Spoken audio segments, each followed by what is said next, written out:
Okay, everybody, welcome to the City Council meeting of May, what day is this? May 27th, 2025. If you could all just take a moment and silence your cell phones. If you do want to speak tonight, you pass the table out there in the hall. You just sign up to speak there. If you haven't done that and you change your mind during the meeting, you can just go on out there and sign up to speak, and it'll show up on our list in front of us. If you would just now please rise for the Pledge of Allegiance.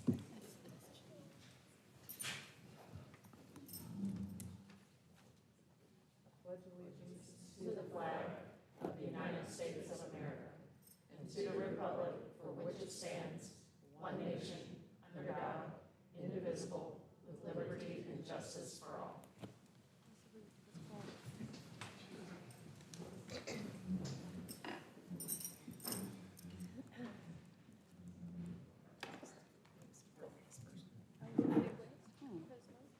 All right, we have a few proclamations tonight, and the first is Food Waste Reduction Month. So if you're here for that proclamation, please come forward to the lectern here, and Councilwoman Maggie Holman has asked to present this one, so she is going to come down and present it. You don't have to stand that far away. Tap, tap, there we go. All right, here we go. Whereas the United States leads global food waste generation at 60 million tons per year, with food waste comprising nearly a quarter of municipal solid waste landfilled. And whereas North Carolina residents, businesses, local governments, and nonprofit organizations waste approximately 2.6 million tons of food each year. And whereas there are more than 1.49 million food insecure individuals in North Carolina. And whereas edible food from the 30 to 40% of the national food supply that is sent to landfills annually could be redirected to nourish food insecure North Carolina residents. And whereas activities to reduce food waste can foster statewide expansion of composting infrastructure, provide additional economic opportunities to sell otherwise unsellable products, and help global greenhouse gas emissions. And whereas the North Carolina state government prioritizes food waste reduction in its Use the Food NC campaign, which recognizes Asheville and Buncombe County, whose community-based initiatives support North Carolina's goal to reduce statewide greenhouse gas emissions by 40% below 2005 levels by this year. Whereas the city of Asheville and Buncombe County have supported residents in successfully diverting more than 1 million pounds of food from the landfill. And whereas the partnership with participating organizations, businesses, and individuals, Food Waste Solutions WNC, promotes food waste reduction, including the 4th Food Waste Solutions Summit at AB Tech in November 2025. Now, therefore, our Mayor Esther Mannheim of the City of Asheville proclaims May 2025 Food Waste Reduction Month. Thank you so much. One day we'll my goal.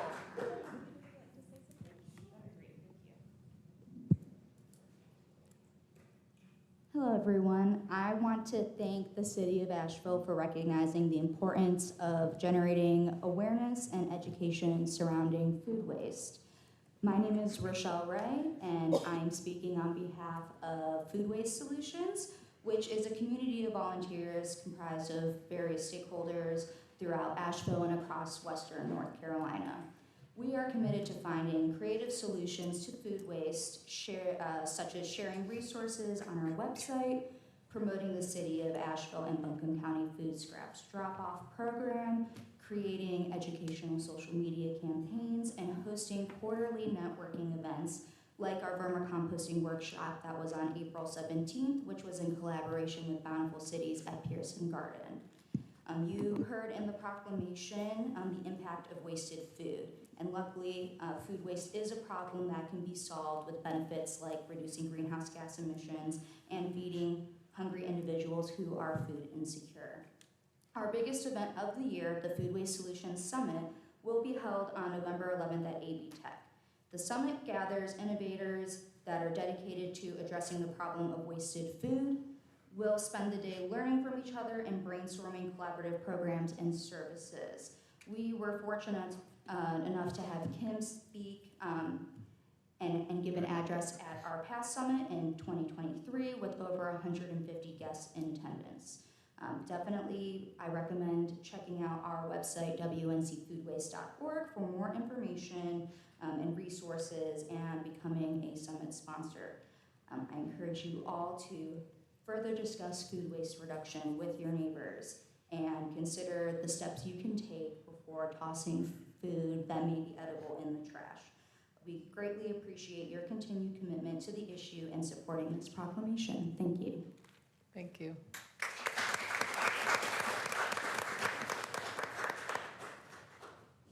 Next, we have the WNC Nature Center Day, and Chris Gentile, our director, is here. And anyone else who were here for this proclamation or with the Friends of the WNC Nature Center, please come on down.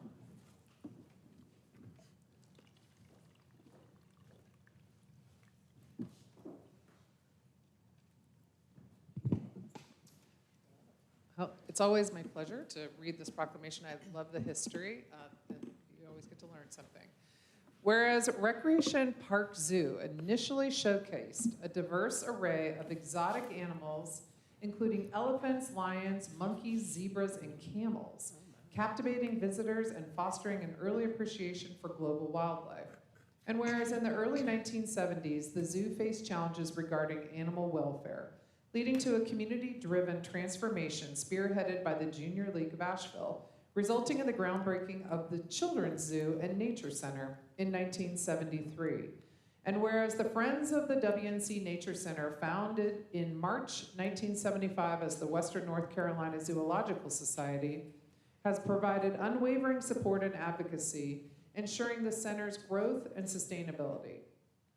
And whereas in 1977, the facility transitioned to the WNC Nature Center, shifting its focus to the flora and fauna native to the Southern Appalachian region, thereby enhancing its educational mission and conservation efforts.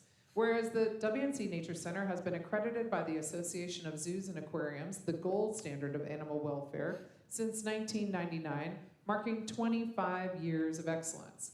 And whereas the WNC Nature Center has become a vital educational resource connecting a record 192,500 annual visitors in 2023, including 75,000 children. I think there'd be more children than adults, but no.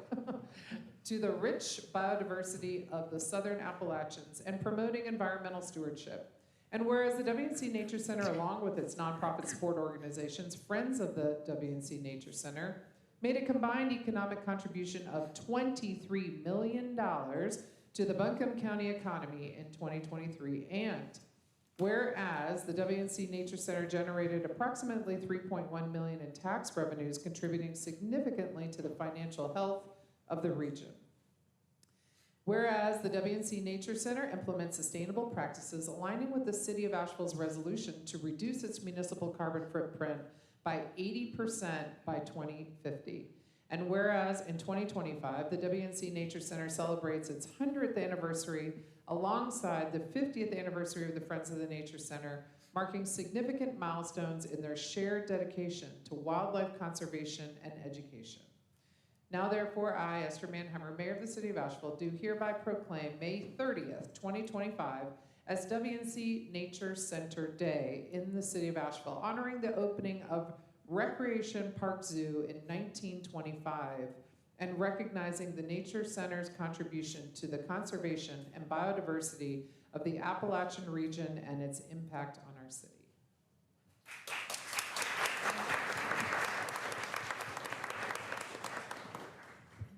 Well, thank you very much, Council, for your support over the years. I've been with the Nature Center for 17 years now, and I could tell you that it only gets better every single day, and it's mostly due to the work of you helping to champion our cause and to always look out for us when it comes when we come upon difficult situations like what we face in Helene. It's interesting because I've told Kate Frost, who's our executive director of the Friends, and Ellen Patrick, who's our incoming board chair. They've heard me say this before, but it's not just the 40 staff members at the Nature Center who take care of it. It's the 1,000+ city employees, because every person that's part of the city has contributed to the Nature Center in some way, whether it's from a financial perspective, from a legal perspective, from a risk management perspective, from a project management perspective. So it truly is a City of Asheville resource. And that's the thing I think that everybody should be proud of. And here's to another 100 years.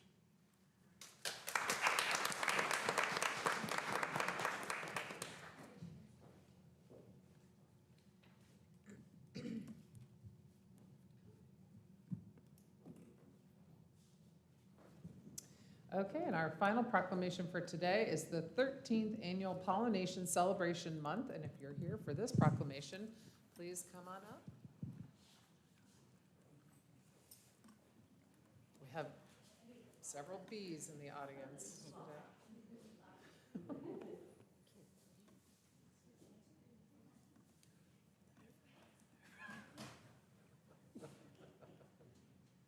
Whereas 40% of the world's insect pollinators are at risk of extinction due to habitat loss, climate change, pesticides, and exotic invasive species. And whereas pollinators are vital to the production of nearly 90% of all wild flowering plant species, which are necessary for maintaining healthy, diverse ecosystems, essential to mitigating the adverse impacts of climate change. And whereas pollination plays a vital role in sustaining the trees and plants of our community, enhancing our quality of life, and creating recreational and economic development opportunities. And whereas the City of Asheville manages urban landscapes and public lands that may serve as pollinator habitats, and provides recommendations to developers and residents regarding landscaping which may promote habitat conservation and stewardship. And whereas the City of Asheville is the birthplace and inaugural affiliate of the National Bee City USA Pollinator Conservation Program, which now has more than 430 affiliates in 47 states. Now therefore, Esther Manheimer, Mayor of the City of Asheville, has proclaimed June 2025 as the 13th Annual Pollination Celebration Month in the City of Asheville, and urges everyone to recognize this observance.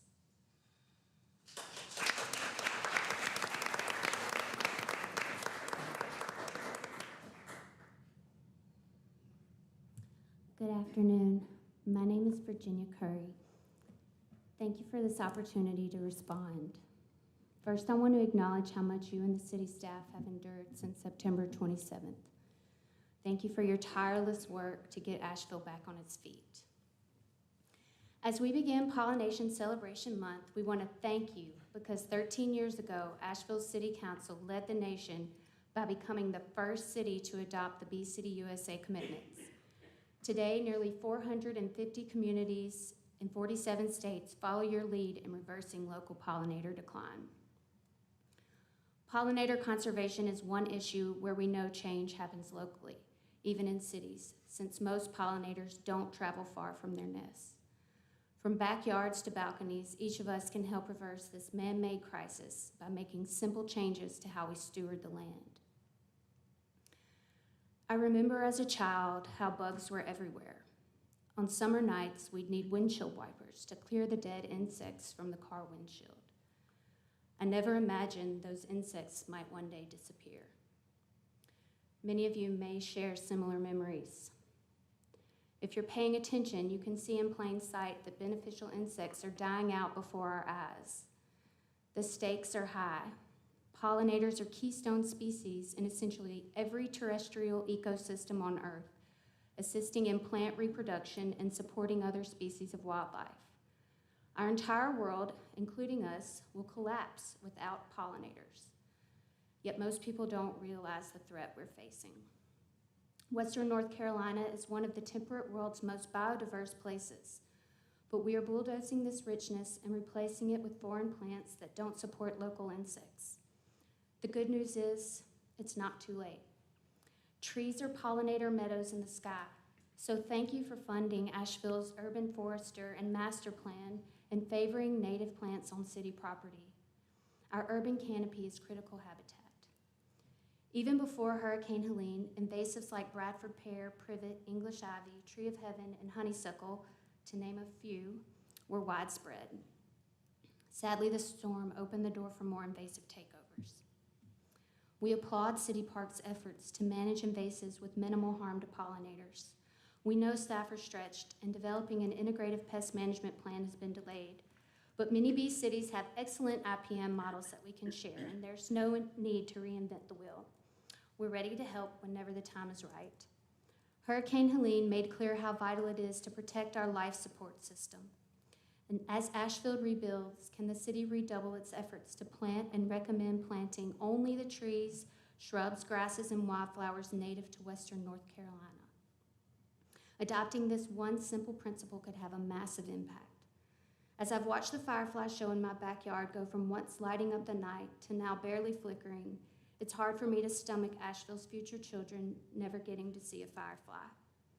So thank you sincerely for your ongoing efforts to protect pollinators and other insects.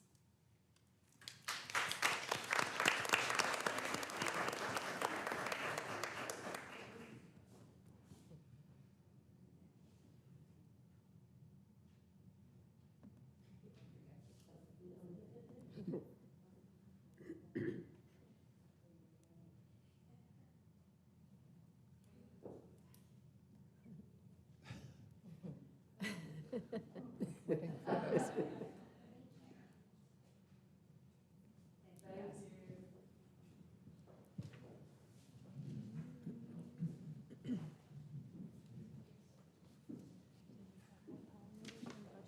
Okay, thank you all very much. That concludes our proclamation portion of our agenda. And we're going to move on to the consent agenda. Council, do I have any questions, comments, or a motion to adopt the consent agenda? Do we all want to hear a little bit about Malvern Hills Pool first? Yes, maybe? I do. Okay, so Dee Tyrell, would it be okay to have you talk a little bit about the process for Malvern Hills Pool? We've gotten quite a number of emails about it today. And it is on the consent agenda to do what? Tell us what the first step is here. The first step is before you tonight. First off, Mayor, Vice Mayor, Council, Dee Tyrell McGirt, Parks and Recreation Director. The first step is to get this contract approved so we can move into a design process. So that's what is before you all this evening. And part of the design process will include feedback that we're hearing from citizens on what they would like to see in the new pool, how they recreate and use Malvern Hills Park Pool in the past. All of that information goes into helping inform what the design of the pool will look like. Okay, so there's no design yet. This is just the first step, and we'll be working with the community and this contractor on that process. We've also gotten a few emails about the existing two-story building there next to the pool. It's the pool hall. The pool house. Pool house. Pool house. Yeah, I was like, pool hall, is that what we're calling it now? So could you talk to us, I guess there were some questions in the community about whether there were plans to demolish it, or tell us what is the plan with the pool house? Yeah, good question. So part of the, first off, this is a Malvern Hills Park improvement. So part of the park improvement includes the pool along with the pool house. It's a 90-year-old facility. It has to be brought up to become ADA compliant. So part of the process and investment will include bringing the pool house into compliance, and then really refurbishing what's currently there. It's how we see it right now. The design, again, will help inform what that process looks like. Okay. Council, any other questions about this topic? Thank you. All right, Council, any other questions, comments, or a motion to approve the consent agenda? I just wanted to note real quickly, item I, especially excited about the art garden. It's an opportunity for city space to be used for art galleries for those displaced by Helene. The Miracle on Wall Street was such an excellent example of how our community wrapped support around artists and businesses that were displaced by Helene. That temporary event over the holidays meant that local businesses were making space for others, and this is a more formal business model for that. And I think it's an exciting thing to bring attention to as we are all recovering still 8 months later. And with that, I move to approve the consent agenda. Thank you. Do I have a second? Second. All right, we have a motion and a second.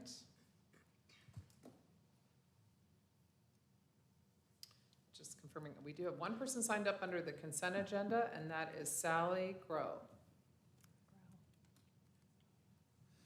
And you'll tell me if I'm saying your last name correctly, because the helpful way to pronounce it isn't all that helpful. It's a tricky one. It's pronounced grow. Grow, okay. Mayor Mannheimer and members of City Council, thank you for all that you do for our community. I'm here today to express some thoughts about the timeline for the rebuilding of Malvern Hills Pool. As you are aware, the City of Asheville used to have 3 functioning city pools. Now, after Helene, we have 1, and it's the smallest pool with a capacity of 100 people. It is imperative that Malvern Hills Pool be rebuilt on an efficient timeline so it can once again serve the community as a much-needed summer recreation facility. According to the staff report from the Capital Projects Department, the timeline for rebuilding Malvern Hills Pool is as follows. Anticipated schedule is for design to start summer 2025, with design wrapping up in mid-2026. Construction is anticipated to begin in summer 2026 to be complete by fall 2027. This would mean our community would not have a pool until summer 2028. The community who rallied around this pool after Asheville Parks and Rec announced its closure and campaigned for the Go Bond is respectfully requesting a reopening date of June 1st, 2027. Of course, we can't anticipate that the rebuilding process will go smoothly at every stage. But I will say this, our community has one shared vision, and this is the vision that we have expressed since the beginning of our campaign. We would like the existing pool to be rebuilt in its current footprint and the existing bathhouse to be remodeled to become compliant and accessible to all. With this clear vision, we hope the design phase can take less than a whole year. We're hoping it can take maybe 6 months. Again, this is the community's vision, and it was communicated through the results of the online community survey. I have a copy of that survey here, and I wanted to read some of the responses that were written in under the other category. Just keep it a community pool. Keep the pool with the diving board. A pool with a deep end for community use. Deep end diving board. Keep the pool open and inexpensive for all. Keep it simple.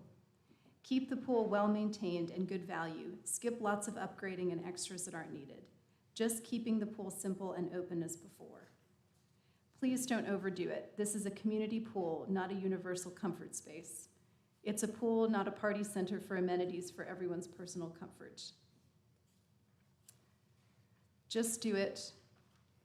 Deep end, diving board, a pool that is similar in size to the original with a deep end for community use. Same size pool with deep end for community use. The pool should be as big as the existing pool.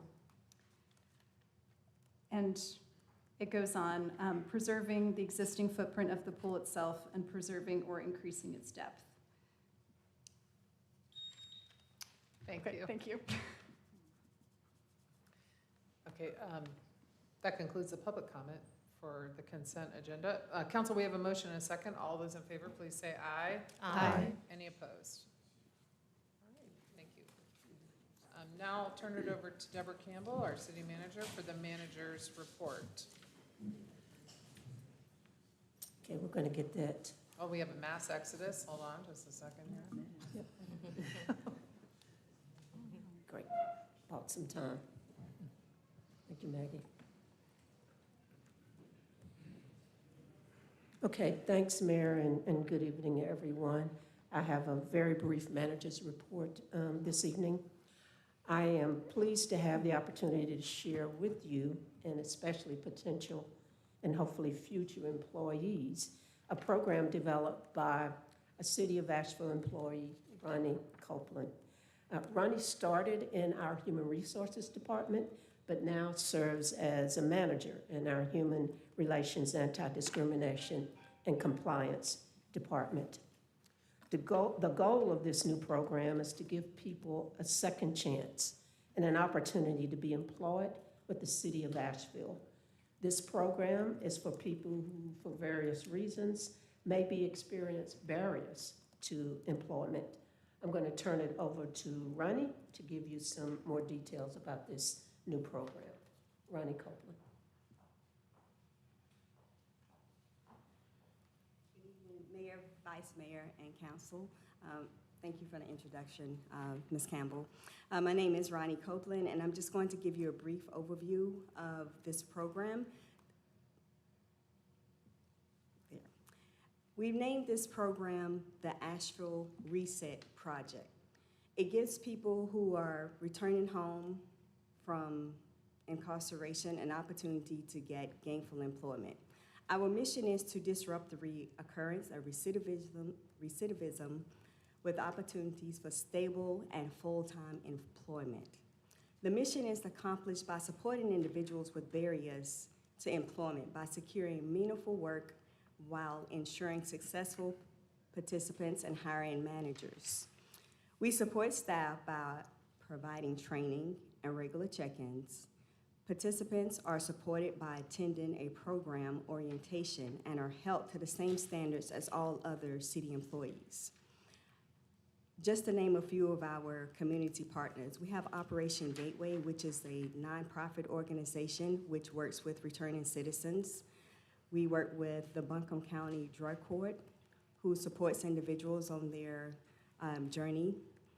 And then we also work with the North Carolina Department of Public Safety. This first graph gives you an ideal of the individuals that actually come to the city of Asheville to work. And so we do have some individuals which are highlighted in green. We have 48% of people who will just come and apply. And the Asheville Reset Project may not know anything about these individuals. However, once we're brought to the table, then we will step in and help these individuals to ensure that they're supported properly and to ensure that hiring managers are also receiving the training or the information that they need to ensure that the department as well as the individuals are successful. Then we have 18.3% of individuals who are referred directly to us from the Buncombe County system. We have a referral process, so it creates a smooth pipeline for employment. And we also have 33% of individuals who come through Operation Gateway. With Operation Gateway, we have a contract where individuals will come and work with the city for 3 months. They're paid by Operation Gateway, and that gives us here at the city an opportunity to see the work ethics of those individuals, as well as it gives the individuals the opportunity to see how local government works and to give them that fair opportunity.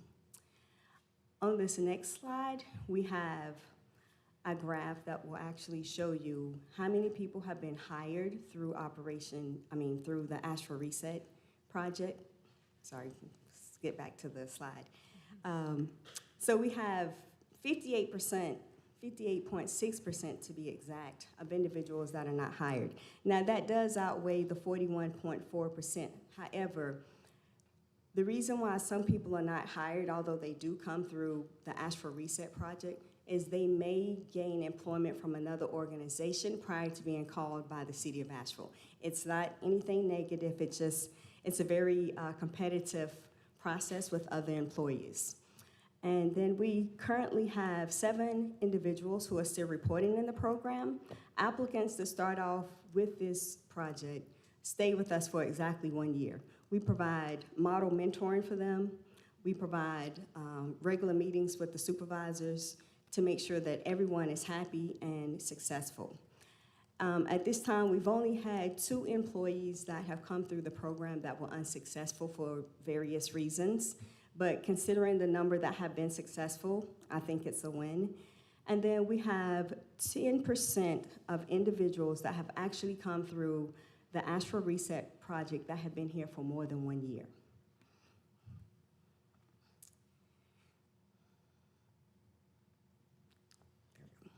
And so that is my report on the Asheville Reset Project. Do you have any questions regarding this program? Or is there anything else that I may be able to address for you? I just wanted to thank Ronnie. She told me before she came up, it's like, Deborah, I'm nervous. We're always nervous in front of this august, esteemed group of young ladies and men. So I just wanted to thank Ronnie for her commitment to recruitment efforts, but also for her passion around giving people a second chance. And we, as an employer, we feel very, I guess, honored to be able to provide that opportunity. And a lot of that came as a result of Ronnie's leadership. Thank you. Thank you. Thank you. Thank you, Ronnie.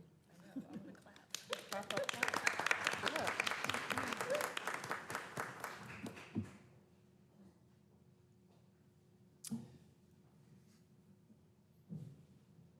That can't possibly be the end of the manager's report. So short. Summer break.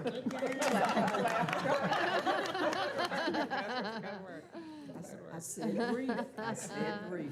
Very good. Council, the next one is mine, under presentations and reports. This is a letter to the North Carolina Department of Transportation regarding the I-26 connector project. We talked a little bit about this at agenda review and promised to put it on the agenda, and it is, again, my deepest apologies that we are looking at this after it had to be submitted to DOT during this round of public comment that DOT is taking on I-26. Of course, there have been many rounds. You'll see this letter is a one-page letter. It does include, our thanks to the North Carolina Department of Transportation for working with the city and the county regarding the I-26 project for such a long time. But we did attach the many resolutions that this council has adopted in previous years regarding this project. Just as a reminder that one challenge is sometimes some turnover on both sides, the city and on the DOT side. So just a good reminder of the history there of working together in our positions regarding I-26.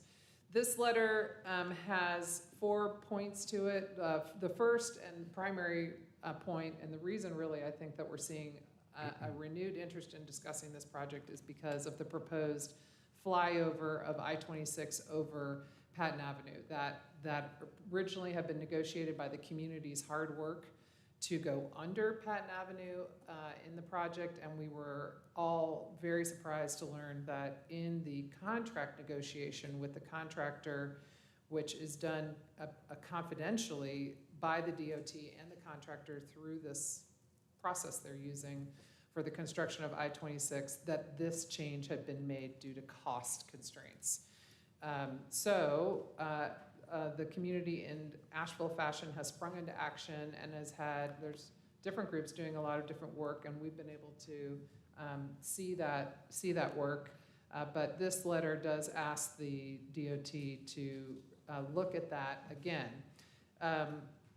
But the second bullet point tries to create a format for how to do that. So we as a city do have already an existing aesthetics committee. The aesthetics committee's done tremendous work over the years, helping add aesthetic components to the project, but also importantly bike ped infrastructure and other major contributions to enhancing the project. The aesthetics committee has agreed to restart and consider the new challenges around this project, and they have a series of meetings coming up. But we also asked the DOT to create an alternative design task force, and that is specifically to allow the community a venue to sit down with DOT and provide all of the different ideas that the community has about this project, and have the DOT be able to listen to those. And also, frankly, I think a lot of people in the community want to hear from the DOT as to why certain decisions were made, and hear an explanation of that as well. The DOT has also agreed to come to the French Broad MPO, the Metropolitan Planning Organization. This is the body of regional leaders who come together to look at transportation issues. They will come to that body periodically and make updates, provide updates on this project. Again, as we understand it, the contracting between the DOT and their contractor allows for changes to be made through the design or through the construction of this project. So that creates a lot of concern for us that we will see other, from our position, surprise changes. So we want to try to avoid that. And then, we make clear here that we're not asking for this project to stop. We do understand the value of this project, and anyone who has negotiated themselves from West Asheville on I-240 across the Bowen Bridge and to wherever you're going after that, how harrowing that can be, and also going the other direction. So we recognize the need for the project, but we do want to make sure that this project is not overly impactful on Asheville in a way that takes away from what makes us special, what neighborhoods make us special, what areas of our city, in the center of our city, we want to hold and dear to us, and make sure that those communities that surround the highway are at least impacted as possible. So this is the letter here. It was signed by me and the chair of the county commission and provided to the DOT. I did have a chance to, as I mentioned, sit down with the chair of the board for the Department of Transportation, make sure they understood that this was going to be coming their way. We're not trying to surprise anyone, just as we don't want them to surprise us.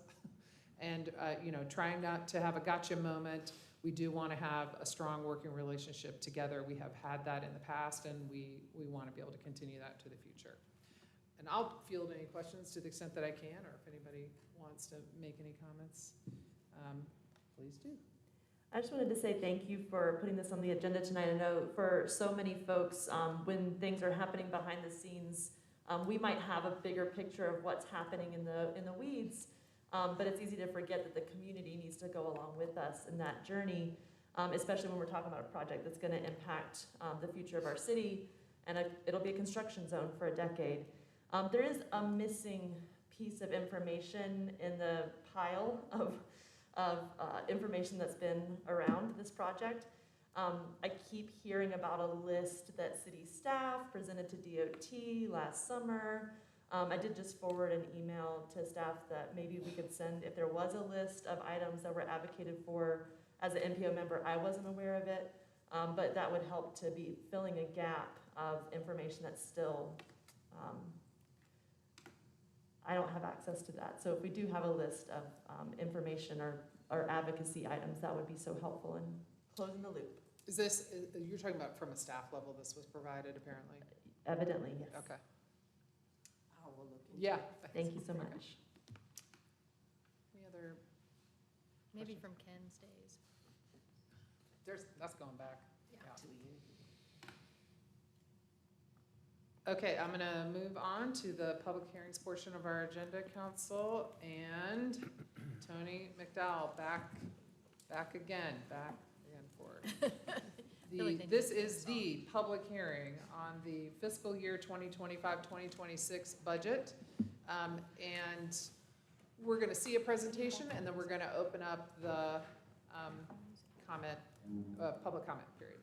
And Mayor, the only thing that I would add is that obviously this comes on the heels of the manager's budget that was presented at the last council meeting. So we will have the public comment, and we'll have a kind of an overview, broad overview of what was presented at the last meeting in terms of the manager's budget, and then open it up for public comment. And obviously, you are not Tony McDowell. Yep. This is And Lindsay this is Lindsay Spangler who's Spangler. going to make this presentation. Indeed, thank you. All right. Good evening, council. This will be a little bit of everything you've already heard, but I think given that we have a lot of people here wanting to speak on the budget, we're going to give kind of an overview of where we've been so far and the whole process. So please bear with me through the summary. Key takeaways. This has been a tough year for everyone. Our budget tries to minimize cost increases as much as possible. We were able to achieve $5 million in savings, which we'll talk about the details of those, and we're utilizing a lot of one-time revenue sources that help us to balance the budget.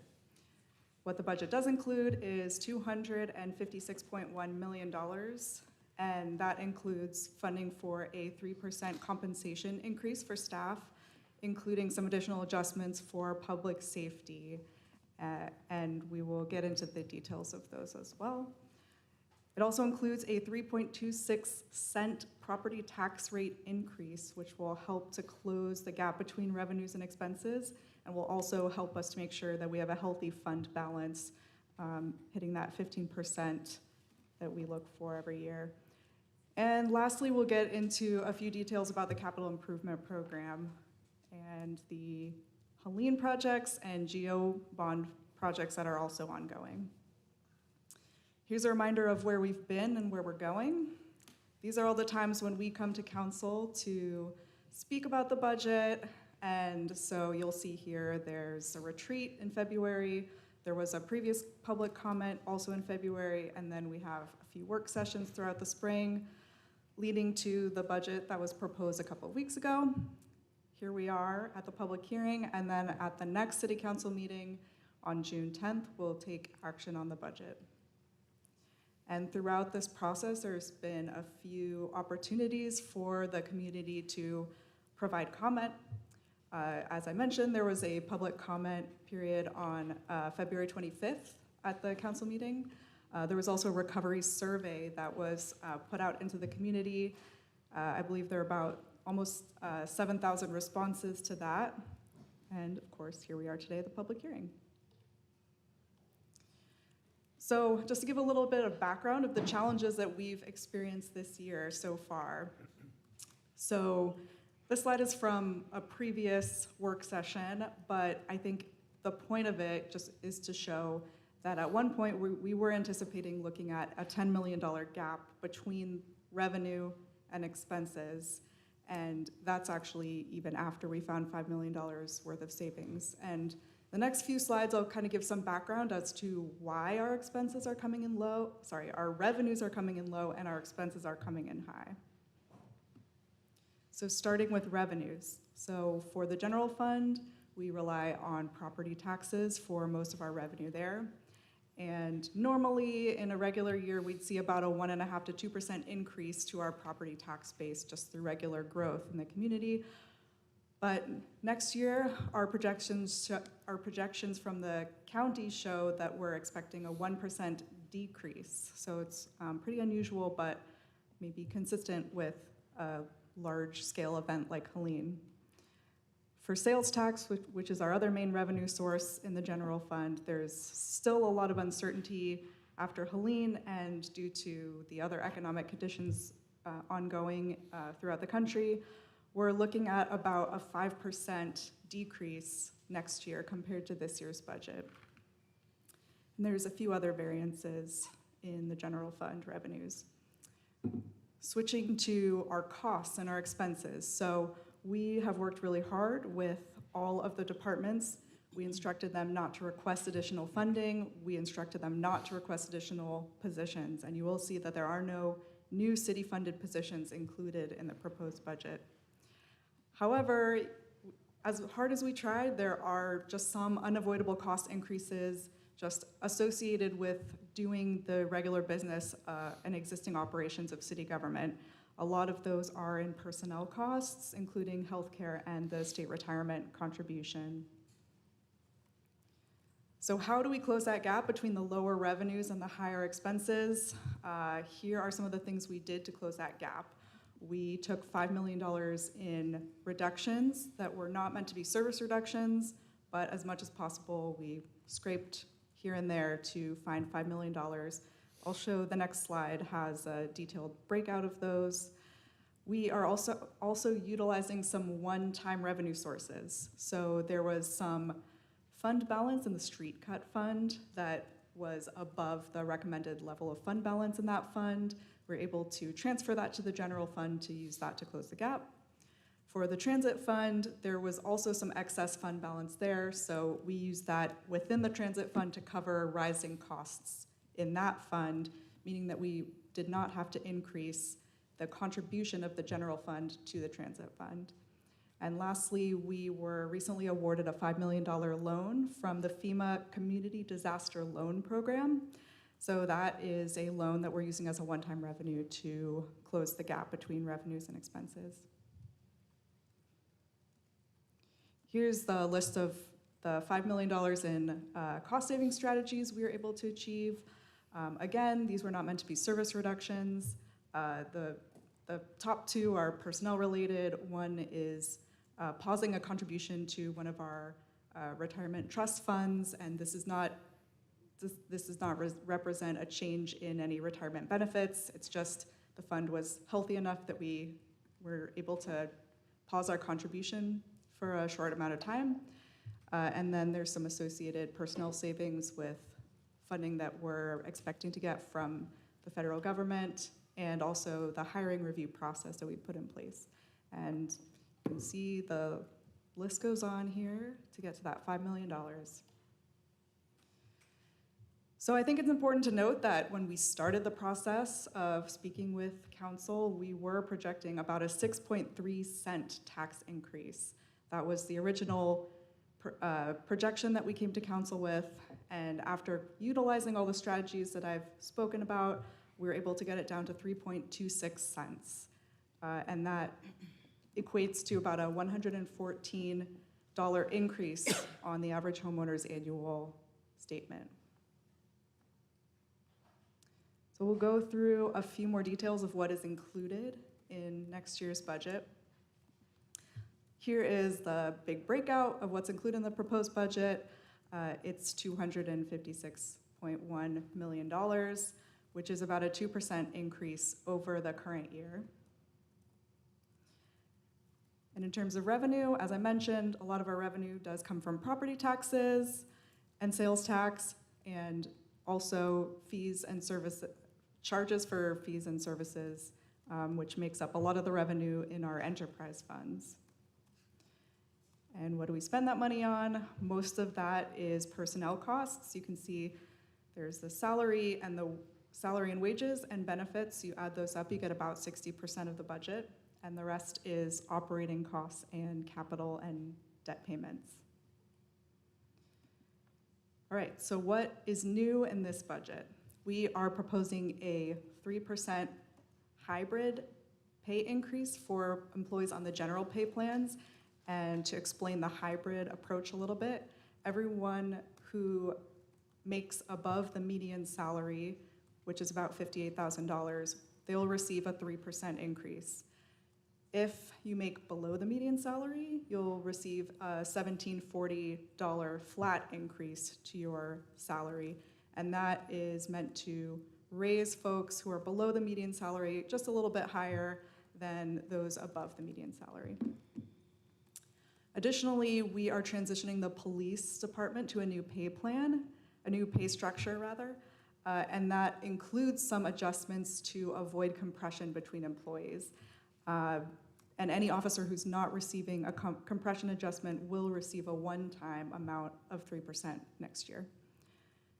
And lastly, folks on the fire pay plan will receive a 3% increase to their salaries. In addition, we are recommending to add $205,000 next year to establish a fourth shift for the fire department. And this is a long-term plan that we'll put in place next year and will eventually lead to decreasing each firefighter's hours that they work from 56 that they work today to 42 hours a week, which is more similar to what other employees in the city work. So this proposed budget includes putting this fourth shift in place. It does not include adding new firefighters, which is how you get to that place where the firefighters are working few hours. You have to add more firefighters. This will once we put the fourth shift in place, next year, we will have the ability to review and see what is the right number to add in future budgets given resources. Again, this is the same slide as before, just shows that we are looking at a 3.26 cent property tax rate increase, which includes funding the 3% hybrid option for folks on the general pay plan, the compression adjustments for the police department, the fourth shift promotions for the firefighters, and maintaining a 15% fund balance to ensure that our city has healthy reserves for the next emergency. Just a few slides on the capital improvement program. Here is the regular general fund CIP. It shows $24.35 million in spending in FY26, and that's on anything from facilities maintenance, equipment, vehicles, greenways, streets, etc. And it does not include the general obligation bond funding, which we are also working to spend. We have about $80 million towards these 4 categories, and work is already underway. If anyone is interested in seeing the proposed projects for those bonds, they will find at least the proposal in the budget document that is online. And lastly, there is, of course, a lot of capital spending ongoing around Helene recovery. We have many complex projects that we're all working through: French Broad River, Swannanoa, the golf course, and the water treatment facilities. And then, of course, we have many, many simple projects. The simple complex is like a FEMA distinction, but parks, facilities, communication towers, all of that, it's all ongoing work that is going to take us a while, but we're happy to do it. And lastly, just a few highlights from our enterprise funds. There's about $240 million in identified maintenance needs in the Water Resources Fund that will fund the water distribution system and the treatment plants. There's about $10 million to address maintenance needs at the parking facilities, and of course, many maintenance and improvements of the city's stormwater system. All right, and now I invite public comment to begin. Can I ask a clarifying question I'm getting from the public in general? And this may be needed for a follow-up later. But because we did multiple behind-the-scenes 3x3s, there's some slides that aren't public-facing yet. Can you tell me or remind me how the bonds fit into this year and next year? Some folks are asking, are the bond funds available to spend right now? Let's say to repair a pool. Yes, the bond funds were added in, I think you all voted on them to be added as a budget amendment a couple of months ago, is my memory, and we are spending them.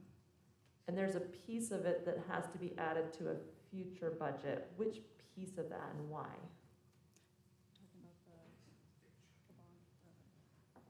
Thanks. Tony McDowell, Finance Director. Yeah, so the budgets for the $80 million GEO bond projects, those were approved. The LGC approved it, then you all approved that budget amendment. I think it was back in March. The debt that we'll issue associated with those projects, that's going to come further down the line, which will include a tax rate increase that we're originally scheduled to do this year. But again, that was one of our budget balancing strategies that we've been pursuing since the very beginning. And we were able to delay that property tax rate increase until next budget cycle. So the debt issuance will wait, but you can begin the spending in this fiscal year starting July 1. That's correct. In fact, some of it's already begun. I didn't remember signing 100 documents, so I knew the debt hadn't been issued yet. And there's more coming. And the bond dashboard, so that we can follow along like we did with the last bonds, that was so helpful. That's more about.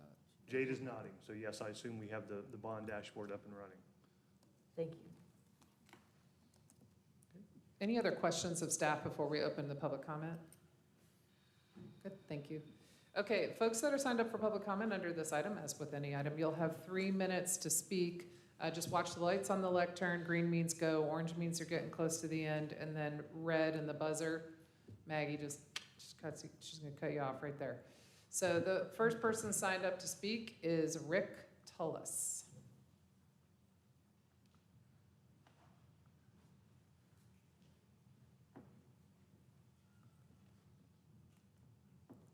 Good evening.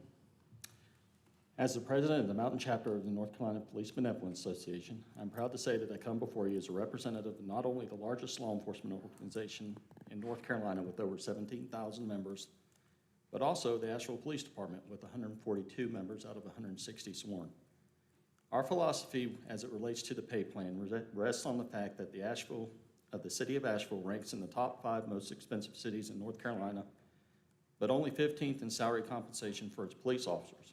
As such, for the past 3 years, we have worked with the Office of the Chief to create a defined structure that moved APD off its current ambiguous pay plan, and most of you have received a copy of that PBA proposal. In February of this year, Chief presented us a pay plan that they had been working on. After being told the PBA proposal was not a viable option, we worked with the Chief and his staff to refine his proposal. As a representative organization, the PBA is grateful to have had the opportunity to have a voice in this process, and I want to take a moment to thank the Chief and his staff for their patience and willingness to allow our members to have that voice in the process.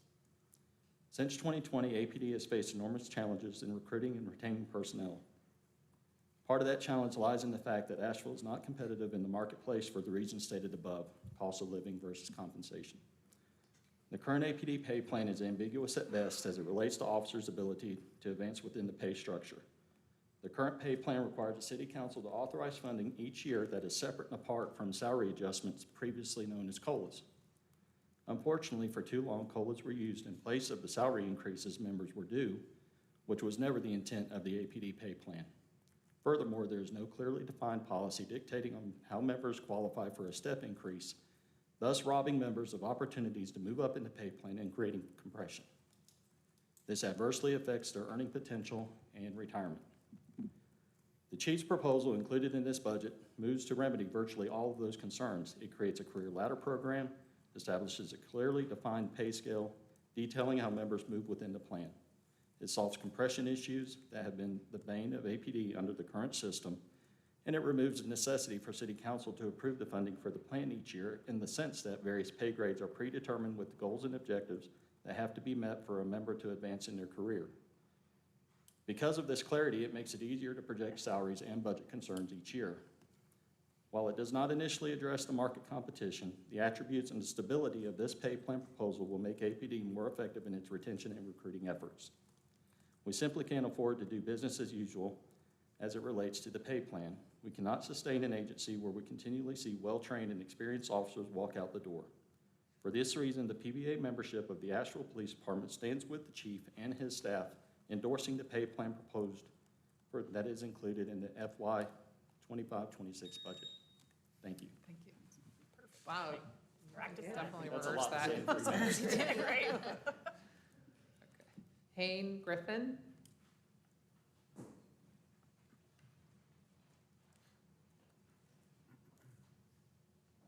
Good evening. How's everybody? Good. My name is Hayne Griffin. I proudly serve as a fire captain on Asheville South Side and as the chair of the compensation committee for the Asheville Firefighters Association. And tonight, as you continue to work through the important work of this city's budget, I'd like to offer a different perspective, what I call the balcony view, getting to the big picture. And my hope is for the next 2 minutes, we can stand in the balcony together. None of us are strangers to the idea of the fourth shift. We know that it's being increasingly adopted nationwide. And our Asheville firefighters work 40% approximately more hours than any other city employees. We are also the busiest department per capita in the state of North Carolina. For AFD, adopting a fourth shift is a reflection of our city's progressive values, equity in hours, sustainability in our exhausted workforce, and a progressive, compassionate step towards the long-term physical and mental health of our firefighters. You must know that Charlotte Fire is currently researching a schedule change, and the fourth shift is in debate. Adopting that could potentially wreck AFD retention and recruitment. That is a balcony view. Some of you have proposed starting the fourth shift by adding 4 to 5 full-time employees this January as a sign of, quote, good faith, signaling to us, the firefighters, that we see you, that we're wanting to move forward, yet some are asking, understandably, do we need them now? And that's a very fair question. But I believe the more appropriate question is it wise to risk delaying implementation discouraging our firefighters if it's possible to start small right now. And I believe that is a balcony-inspired question. Every Asheville firefighter is watching each of you. They're looking for proof that you see them. They're looking for proof that you're ready to act on the progressive values that our city claims to embody. I worked for AFD during the Great Recession and COVID, when year after year, councils told us that the sky was falling, and it never did. After Hurricane Helene, we do face similar fears, projected deficits and financial crisis, but we're rebounding. Tourism has returned. It's growing. Federal relief is on the way. Loans that have been historically forgiven. The numbers are not as bad as we feared because it never has been. So tonight, as you consider your firefighters, the fourth shift and a potential sign in good faith, please don't make decisions rooted in fear, but please make decisions boldly and with courage, rooted in historical reality and our city's extreme resiliency. Thank you. Thank you. Baron Northrup? Thank you. To ask you to vote against this budget would be like asking you to close the windows in a hurricane. Bigger problems are at play, and we need to address them. I want to begin with words from Council Smith from last year's budget meeting. Quote, "We're talking about these options we have. Homeowners don't have those choices. If we raise property taxes, it's do or die for some people. I do not want to raise property taxes without pulling all our guns out. We have options. Maybe people think on this day it's because you probably haven't seen the struggle. I do believe we have a better chance of recouping than a lot of people who are sitting in that audience who work with us and for us every day." End quote. That hasn't gotten any less true in the past year. And there's more. Any tax increase on landlords will absolutely be passed directly to their tenants. If that's not obvious to you, then you really haven't seen the struggle. Now, I know you have a budget shortfall this year. State funding vanished, the president just denied us FEMA aid, and Asheville might get a tax downgrade. We get it. Every working Ashevillean is intimately familiar with being forced to somehow make more out of less. But you already know that, right? Council Smith's suggestion that you don't really understand what you might be inflicting on us actually led you all to cut her off, which tells me that you dislike being thought of as bad. So have you, in Council Smith's words, pulled all your guns out before raising taxes? Well, you devoted a grand total of 2 days to strategizing over the largest disaster in regional history. Your first big post-Helene undertaking was the renovation of a golf course. Our glorious state-of-the-art transit system is falling apart for lack of staff. And the biggest raise of the year goes to the retiring woman who gets to decide what's on the budget? I'd be so bold as to suggest that those $8,000 could go further elsewhere. You want us to believe you've seen the struggle, but this budget suggests you'd rather run the city like an investment firm, grinding to dust the people you're here to serve in order to throw a paycheck party in the C-suite. And you know what? Everyone caves into peer pressure. We're all watching the federal government devolve into a get-rich-quick scheme. If I had zero respect for my electorate, I would also be asking, hey, where's mine? And perhaps I can't convince you that that's morally infeasible. Consider, though, that here and now, it's also practically infeasible. The window of time for you to safely follow suit has closed.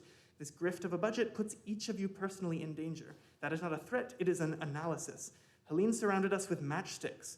Our wildfire season has started early and is sure to worsen. Our housing, your housing, is at increased risk. Maybe we shouldn't be slapping our firefighters in the face for the second year in a row. Never mind the pride of the Asheville Fire Department, because really, what are we giving them to be proud of? If you're scraping paycheck to paycheck in a city that laughs at you for saving it from a hurricane, a dangerous summer's coming, and a fire team elsewhere offers you a chance to maintain a standard of living, proclamations of gratitude are not going to keep you here. I do not know how else to tell you that when a firefighter knocks on your door, you need to look up from the table where you are counting your dollar bills and answer the door. Thanks. Rachel Cohen?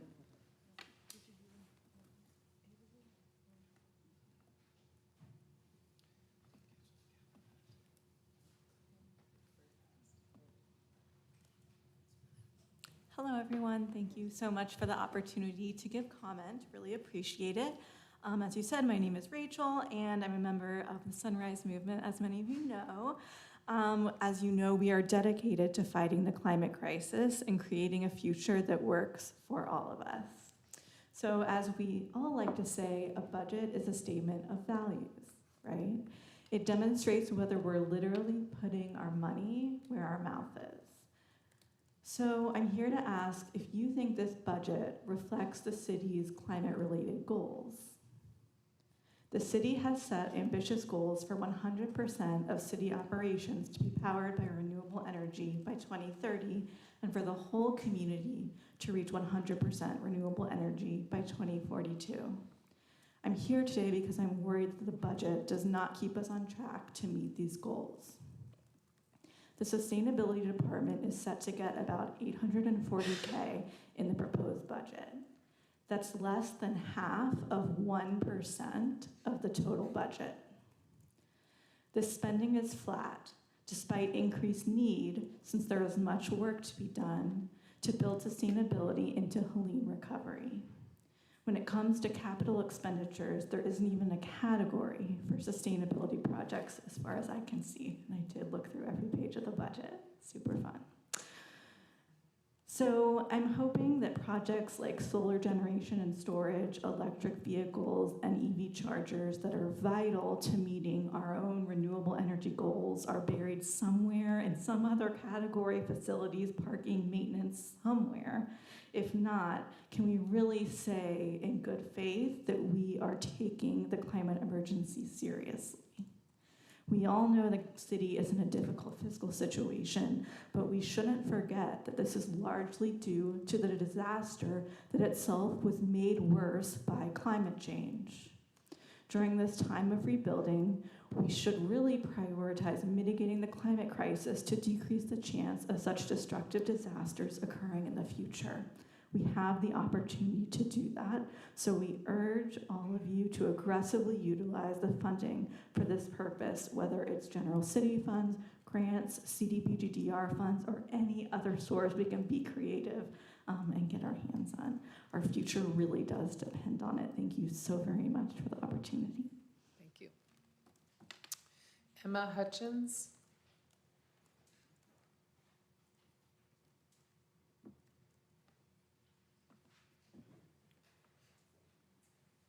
Hello, my name is Emma Hutchins Nguyen, and I'm a resident in the Southside community of Asheville.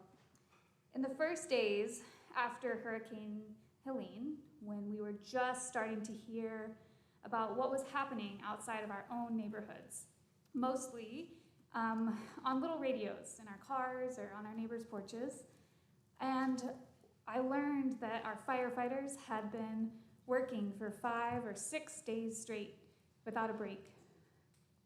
My very first thought was shame that we had not given them the pay increase that they asked for in the prior year's city budget. But my second thought was, that's not going to be a problem next year. Because if there had been any question about the merit or the value of their work, which already required them to risk their lives on a daily basis, certainly that would be gone now. I thought, we're gonna get a second chance to make this right next year. But here we are, almost exactly 8 months after Hurricane Helene, and we're having a very similar conversation to last year. I understand that it's technically different, that we're looking at a different shift structure for our firefighters. But I also understand that in order to make that possible, we have to hire new firefighters, 14 in the first year, to actually implement that shift structure, to get our firefighters working fewer hours so they're receiving more pay. If I understood correctly what I just saw, this first year includes 0 of those positions. It also does not include a raise for all of our firefighters. I absolutely understand that you are making difficult decisions in this budget. And I believe that the coming years will require more of those difficult decisions, which is why I'm asking you to give our firefighters a raise that is equitable and in line with other city workers, and to go ahead and hire the full number of positions that's needed to get that new shift off the ground. We can still make this right this time around, instead of deferring what our firefighters need and deserve into an uncertain future. Thank you. Thank you. And Vicki Meath.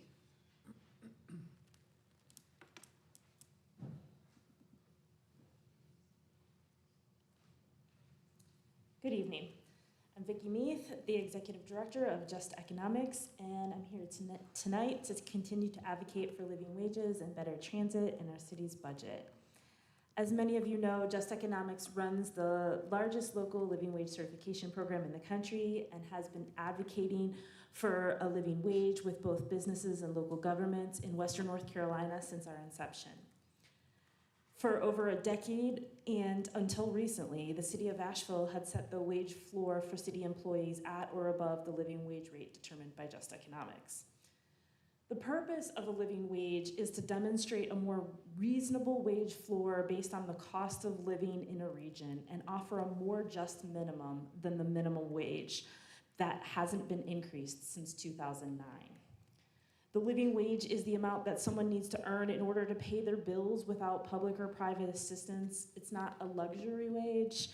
It just covers the cost of living, and our numbers are based on the cost of housing. In 2025, that number is $23.15 an hour. We want to see every city employee earning a living wage and being able to afford to live in the city that they serve.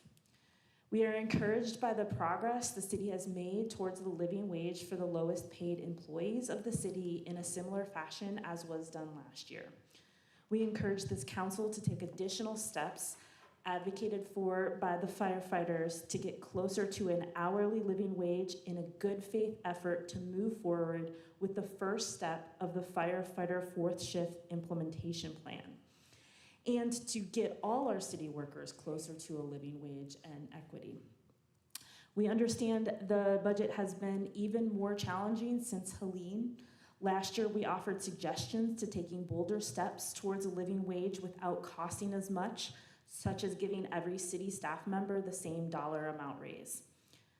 Finally, we understand that Helene has had such an incredibly challenging impact on our community, and I want to name that living wages and public transit are more important than ever. I'm really grateful that I did not see any cuts to transit in the budget proposal, and encourage this council to continue to use creative solutions to meet the greatest needs in our community. Thank you. Thank you. Okay, that concludes the public comment for the budget, and so I'm going to close the public hearing on the budget. And then the council will vote on the budget at the next meeting. And do you want to say something? So if there are comments or questions from council on the budget, this could be a time to bring those up. I guess I would like to talk about the firefighters and the positions, just to clarify, because I had showed my support for go ahead and funding as many as 5 firefighters in this next year's budget, but I'm not sure if that fell on my colleagues differently or why it's not being presented that way, and perhaps it's lost support. So I just wanted to maybe hear from my colleagues. So, and just to be clear, because I think we heard a number of comments regarding firefighters, so that this budget does propose moving to a fourth shift structure, and it does provide raises for all firefighters, is my understanding. So I was a little bit surprised to hear that comment, but I thought we clarified that in our last work session, because someone had asked for that. I think it was you, Sage, asked to see those numbers. So I just wanted to lay that context. Yeah, so I just wanted to kind of clear the air since it's our budget hearing, and maybe the momentum I thought it had has lost support, but I am again voicing support for increasing those positions to start the programming in this next budget cycle. I realize that comes with conversations we had in our 3x3s, our little meetings where we get together in less than majority number to discuss things. And we looked at I was thinking it was 6 or 7 different options of various cuts that staff put forward as possibilities to help fund the difference, so there wouldn't be an additional tax increase. But so I'm voicing my support. I don't know if my colleagues have anything else to share to signal to staff that that is the direction we wish to go. We did hear just another piece of context in those meetings that there was not a desire to further raise the property tax number. The number right now is at 3.26. We do know that because we are able to secure a hopefully forgivable loan this year related to the disaster of $5 million, that allowed us to not increase taxes as much as was first thought to be needed. But that is only one-time funding, and as Tony also mentioned, next year we will need to fund the bonds that were passed in November. So, and I think that was around 2 cents, I'm rounding. He's, yes, sort of agreeing with that. So, so the combined revenues there, now hopefully we'll see some growth and we won't have to raise taxes next year to meet all those demands. We have made cuts this year, and we have made cuts going into next year as well to try to account for some of those shortages. A couple of things that I'm thinking about right now.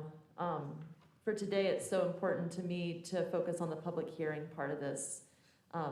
We often have the mic, and the fact that you came down to City Hall and took your time to be part of the public process in a building that belongs to the public and a budget that belongs to the public, it matters to me. And so thank you for coming out and being part of this process. For some context, some things that I'm holding close are that our firefighters are scheduled more hours per week.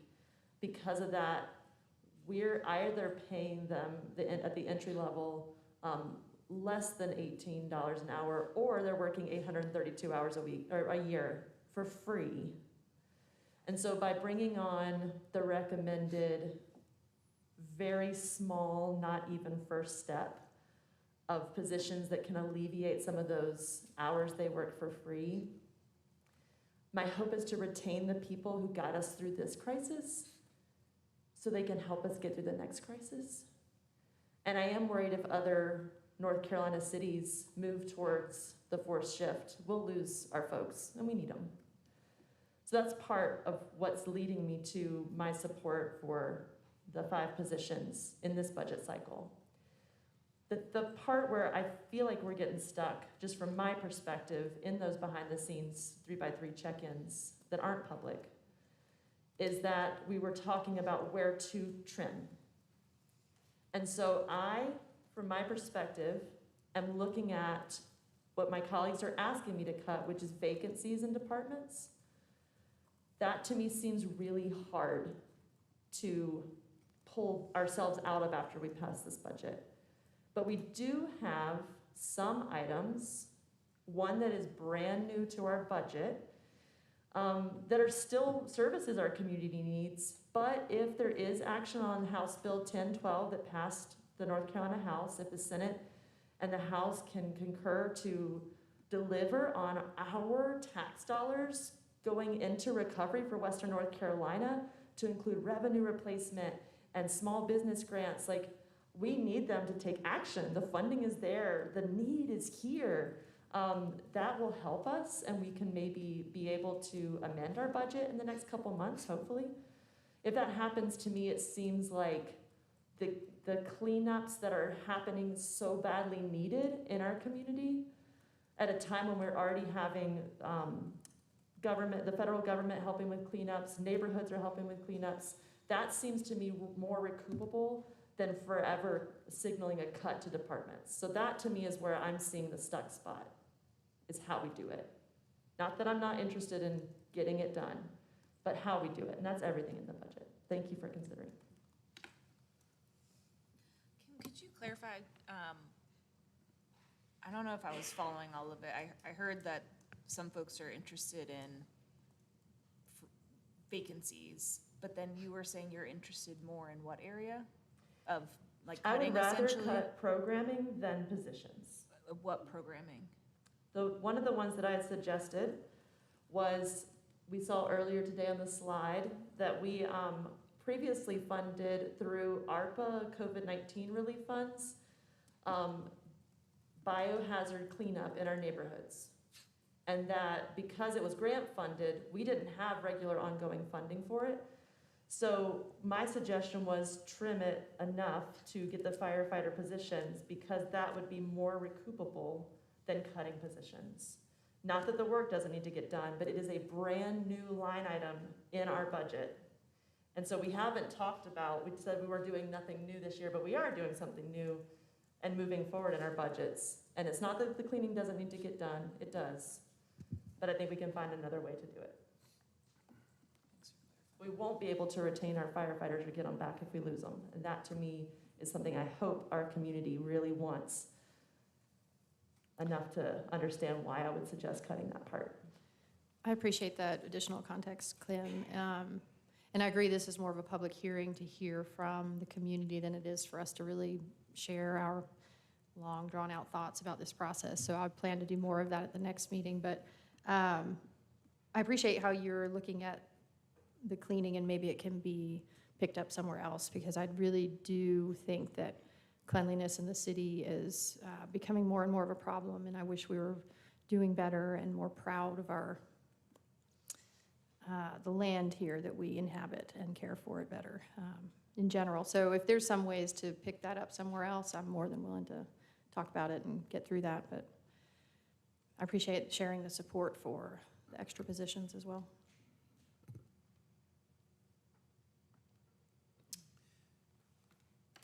Okay, anyone else before we move on to the next item?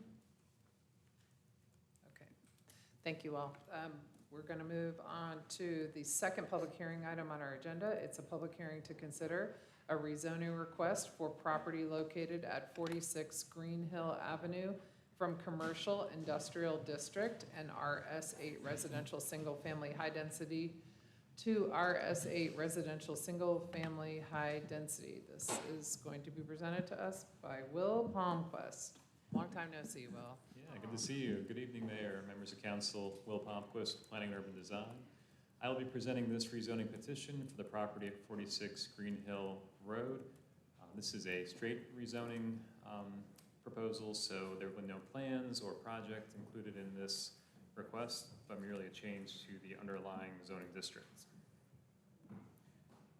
Here you can see the property outlined in red in western Asheville, not far from Patton Avenue. You can see the bottom right-hand corner of the left image.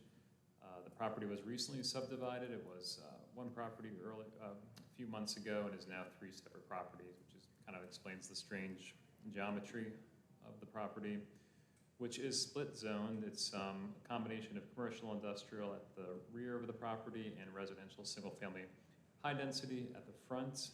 This request would rezone the entire property to residential single-family high density. The future land use of the property is traditional neighborhood. No change in that would be required for this rezoning. The project was reviewed at the Planning and Zoning Commission meeting on May 7th, where it was approved. So this chart outlines the similarities and differences between the commercial industrial district and the residential single-family high-density district. You can see the highlighted land uses or some of the major differences between the two districts, whereas the commercial industrial district allows for duplexes and multifamily residential developments. The RS8 district does not. However, the RS8 district does allow for single-family detached. So as you can see here and following up from that slide, the pro of this rezoning would be that it would allow for single-family detached dwelling to happen on that property, but it would foreclose on the opportunity for any multifamily development by right on that property. Here you can see the purpose of the RS8 district. Talks about high density per acre for single-family dwellings, sufficient to support that development and be appropriate within the existing neighborhood.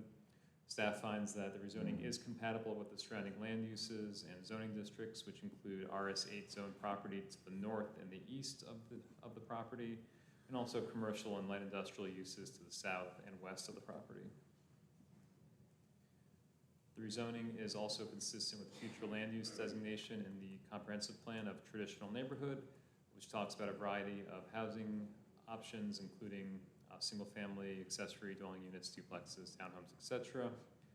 It also supports a number of goals in the comprehensive plan, including to increase and diversify the housing supply by promoting zoning policies to encourage more housing, and to celebrate the unique identity of neighborhoods through creative placemaking by continuing to support contextually appropriate infill development in a variety of housing types.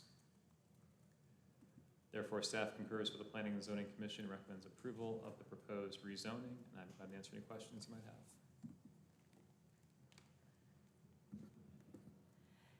In your expertise, this is a 0.7 acre piece of property, and it hurts me to kind of remove multifamily as an option. So it makes me wonder if the applicant is moving towards single family.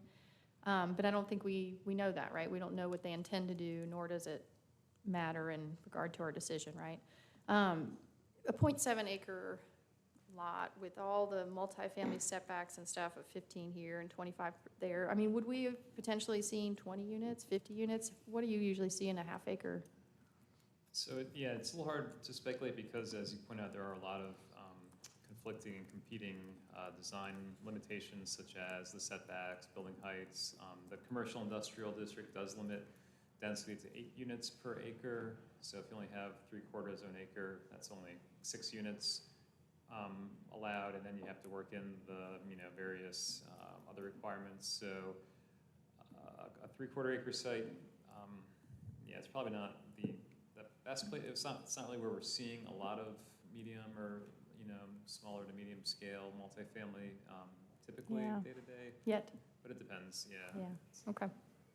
Thanks. Mm-hmm. I'm intrigued if they use the cottage development, especially, I know that can turn into a more dense ownership opportunity. Yes. Fingers crossed. Thanks. I appreciate your question, Sage. I was having the same reflection of we've been working really hard on providing zoning that can make more attainable housing choices, and but I also appreciate you kind of sharing some of your professional expertise on the lot size of that nature, so thanks. Yeah, it's curious because it's really about industrial manufacturing a lot, and it's not it's near an urban corridor though, really close, but not on it. Okay, thank you. I'm going to open the public hearing, and I'm going to close the public hearing because no one signed up to speak under this item. Council, do I have a motion to approve, or just a motion? I move to approve the rezoning request for the property located at 46 Green Hill Avenue from residential single-family high-density and commercial industrial to residential single-family high-density, and find that the request is reasonable. It's in the public interest, it's consistent with the city's comprehensive plan, and meets the development needs of the community. In that, the request, 1, promotes zoning policies to encourage more housing, and 2, supports contextually appropriate infill development and a variety of housing types. I have a motion. Do I have a second? Second. Thank you. All those in favor, please say aye. Aye. Any opposed? All right. Thank you very much. That concludes the public hearings agenda. I'm going to move on to new business. We have one item, consideration of a resolution approving a request by Commonwealth Development for an additional $607,000 in housing trust fund loan funds with 2% interest, deferred payments for a period of 20 years for the purpose of developing affordable housing at Fairhaven Summit at 1 Wayman Boulevard. And that's really Sweeten Creek. And Sasha Bertunsky is going to present this item. Thank you, Mayor. Good evening, members of council and Mayor. Yes, I'm here to talk about Commonwealth Development. This project might sound familiar. It's been in front of you a couple other times. Just really quickly, a few key takeaways. This project was funded as a part of the FY24 Housing Trust Fund cycle, approved for $500,000. And then later that year, in December, for an additional $375,000. Those are both from the Housing Trust Fund. The project is 100% affordable. It is a 9% tax credit project. It includes 77 units with a mix of incomes, but it averages 60% AMI and below. They're requesting an additional $607,000 for this project. The additional funds are needed to cover a gap created by several factors, including a delay because of the storm, and also additional design changes that were mandated by the North Carolina Housing Finance Agency. The Housing and Community Development Committee recommended approval of this request 3-0 last week, and staff is recommending approval. So I won't repeat the things I've already said, but this is just an overview or from above an aerial photo of the property. They are well under construction. It's slated to be finished late October or November. they're well on their way, getting close. Also additionally, I should mention that City Council approved a land use incentive grant for this site for just over $1 million in December of '23. If this request was approved, the total housing trust fund contribution would be $1.482 million, which is pretty on par for other projects of this size, if not less. And the loan terms are, as the mayor earlier stated, the same as the other loan terms that you've already approved. This is just a quick overview of the incomes and units or bedroom counts.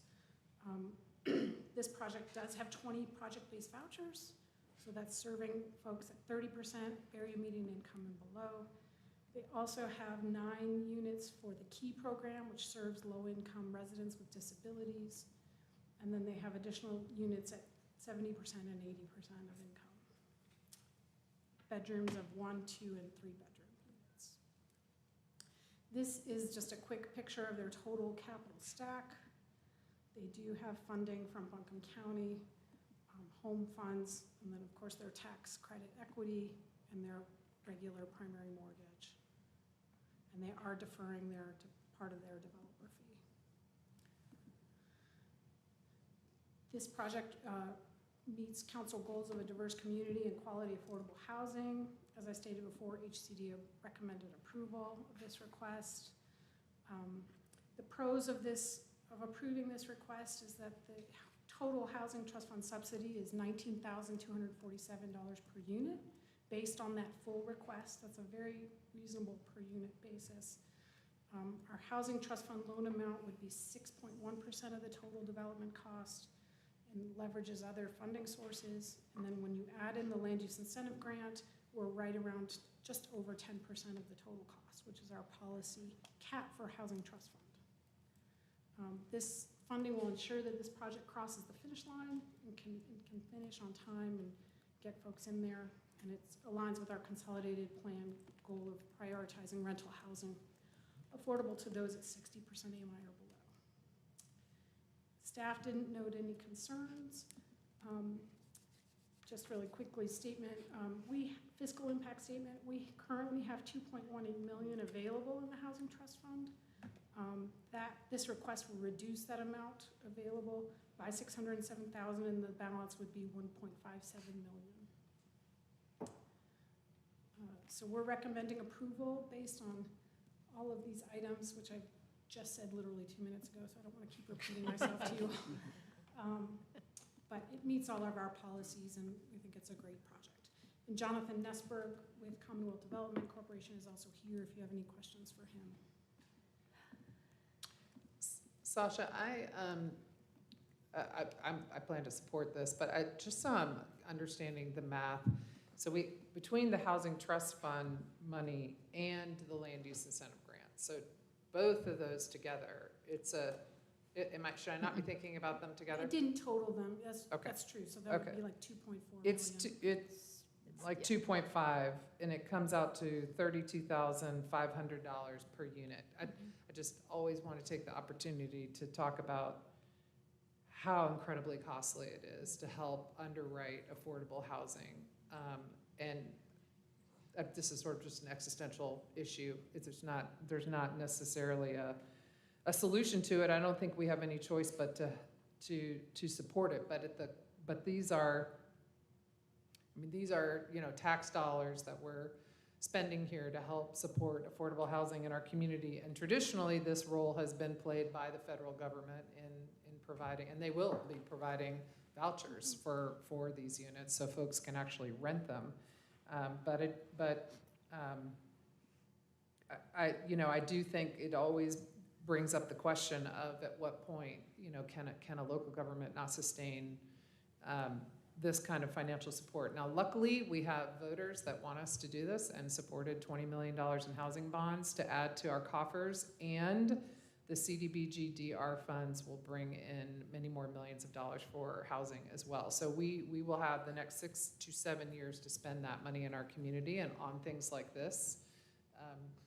But we can see that cost per unit is not going to go down, I don't expect. So. Agreed.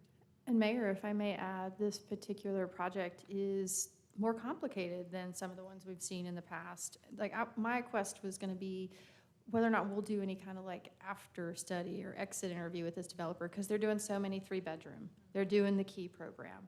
The project-based vouchers are getting harder to get and less guaranteed. It's just getting, this is more. How difficult. This is a more difficult project I've seen, so I'm not surprised to see them back, and I'm thankful they're able to keep pushing forward. But it just makes you wonder, as we, invest in different types of housing models. We did 1-bedrooms for so long, that if this is just such a different pool, so I'm happy to see it. I'm not surprised it costs more, but I wonder how it's going to play into our overall analysis of these programs. To the mayor's point, can we do this forever, and how much does it really cost? I think that comes down to, the budget was 24 million, 24.5 million, so it's a little over like about 315,000 a unit. $24 million just to build Yeah. 77 housing units. Yeah. And part of that, I bet, has to do with parking, so I'll relate it back to this council's moves around removing parking requirements. These guys are a tax credit project. They have their own parking requirements in the QAP, but we have worked with the NCHFA in the past to help alleviate some of those parking requirements. So, just keeping it in mind, and the ever widening, chaotic amount of effort it takes to get one of these projects together. Sorry, we're just lecturing. Well, it's, Sure, yeah, you. but the community does. I mean, 30 AMI, 50 AMI, these are big ones. My evergreen question is, because we want these neighbors to also have neighborhood resiliency and therefore renewable energy options, is there anything about this project that prevents a future of renewable energy options, or are there current investments to make that possible and therefore keep the housing affordable for longer? I don't know, Jonathan, would you be able to answer that question? We are getting close to them being done. Hi, Jonathan Esberg.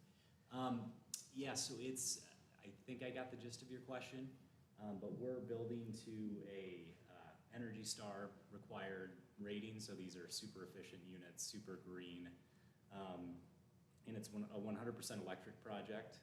So it is set up where we could put solar energy or renewable energy and incorporate that into the project in the future. And being 100% electric helps with that kind of goal. One of the things that was coming up in this question, since I've been asking it at the request of young people in our community, is I've learned over the time of asking this question that sometimes developers were putting things on the roof that would prevent future solar installation. So thank you for taking the time to be here and answer that question. Yeah, you're welcome. Thank you. I can make a motion. Yeah, no other questions? We'll have a motion. Thank you.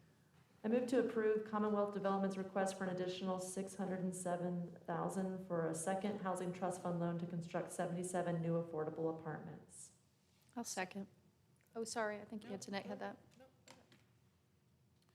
Who got it? Did you decide, Maggie? Okay, all right. Okay, we have a motion and a second. We do not, let me double check. We do not have anyone signed up to speak under this item. All those in favor, please say aye. Aye. Any opposed? All right, thank you very much.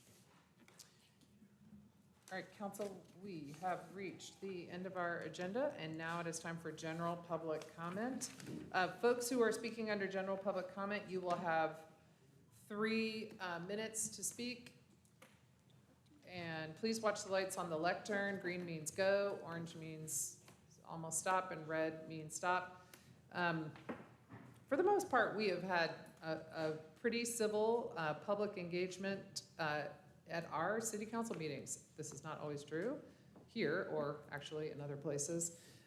So I do appreciate and applaud those of you, although silently, since we don't allow clapping, that are respectful in making your remarks.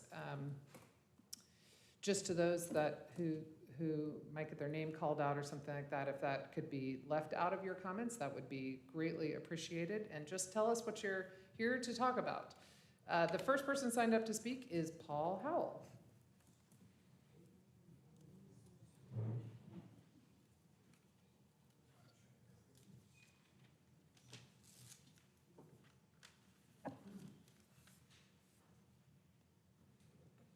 Good evening, Mayor, Vice Mayor, council members, City Attorney, city manager and assistant city manager, and the glue that holds everything together. Without her, y'all wouldn't be here. Maggie, thank you. I got something that was stuck in my head when I heard that woman speak about what they requested be done at Malvern Hills Pool. And I want to say, I hope that they get it, because Walton Street Pool asked for the same thing to be done at their pool, and we were denied. So I hope y'all get y'all's, but we were denied. Okay, anyway. March 2nd, 1961, at Memorial Mission Hospital, my mom gave birth to me, making me a native of Asheville. A native is not to be confused with a local. Now, I found this out right here, that a local refers to someone who lives in a particular place regardless of their origin or how long they have been living there. A native, I can't see that from my glass. A native, on the other hand, usually refers to someone who's born and raised in a specific place and who has ancestral roots in that area, often with a strong connection to the land and its history. Cool. So, as a local, reading the Asheville Police Department page, Asheville Citizen Times page, WLOS page, and seeing people constantly talk about Asheville as Trashville, Crashville, Assville, all these inane names really affects me in a way that it might not affect locals. Because they say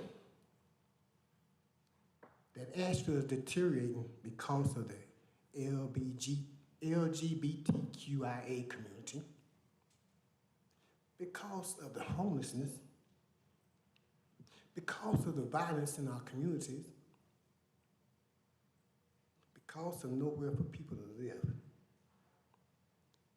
because of not enough police on the police department. All this stuff, they say, is the reason for the deterioration of Asheville. But that's not right. The deterioration of Asheville results from many years of continuous poor leadership and representation by locals for natives of Asheville. That's where the problem lies. I hear talk by the locals saying that they want to bring the tourism money back and bring things back up. But yet still, damn. Thank you. Dory Darris.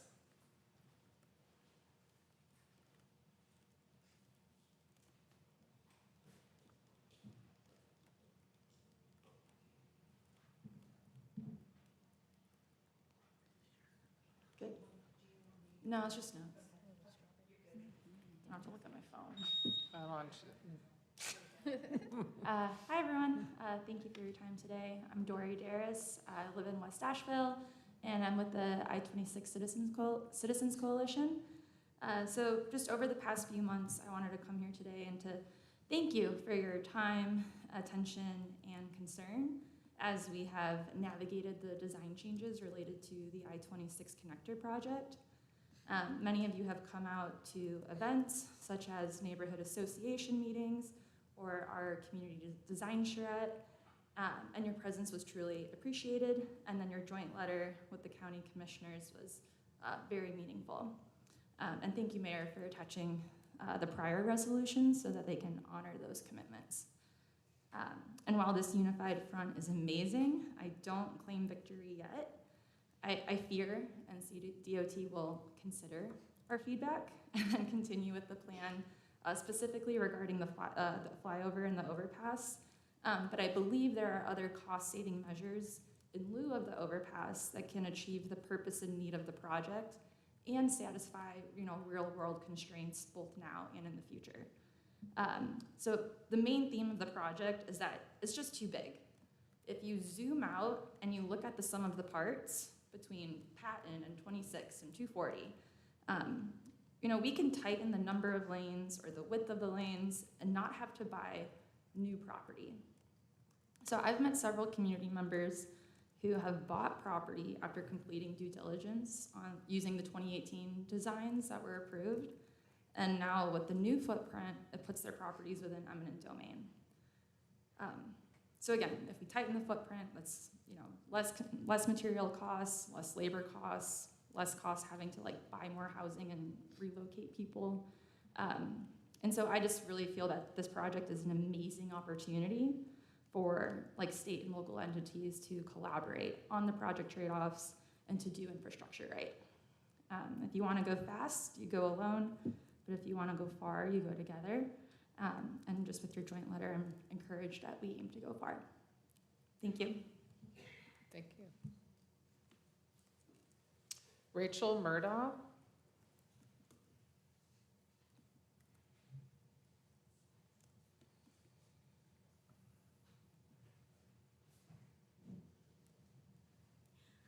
Hi, council members. Thank you for the opportunity to give comment this evening.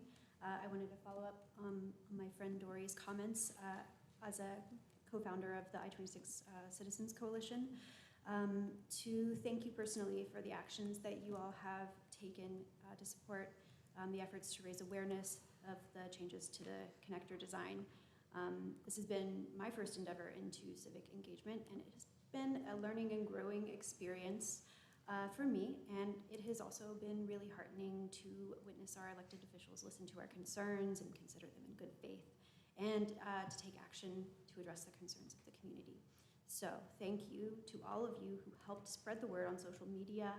Thank you to those who came out to the community design charrette, and thank you to all of you for co-authoring the letter with county commissioners. Your advocacy will go a long way toward ensuring that the finished connector will be sensitive to the needs of Asheville neighborhoods and supportive of sustainable urban growth in our city.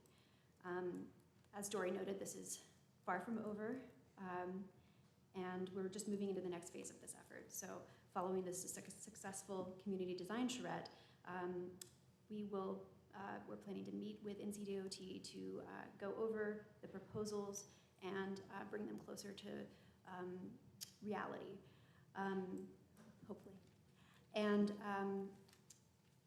so I think that going forward, we need to make sure that we follow up on the public comments that we have made and the points that were in the joint letter to make sure that they are received and acknowledged and hopefully acted upon.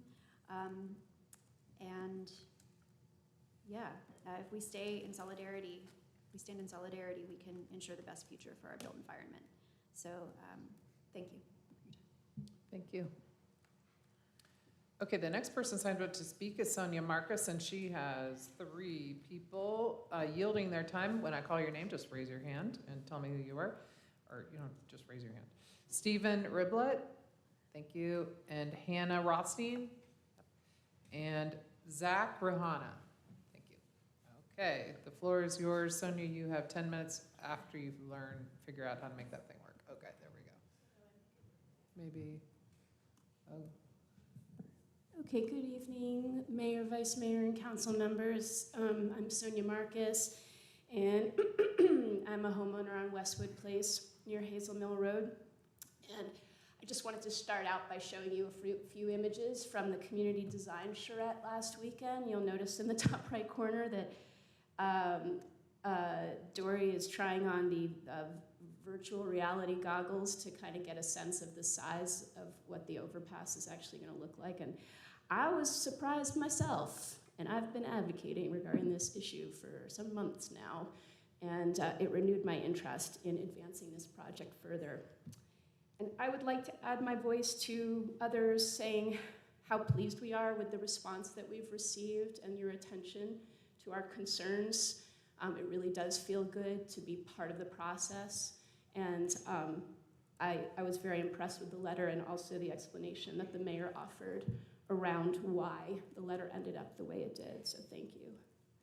So I'm just gonna take a little bit of time as a layperson to explain in layperson's term what the recommendations are that we actually made, and it's kind of an interesting stage in the process because now we've come together and actually we have some concrete proposals that we're excited for DOT to further consider.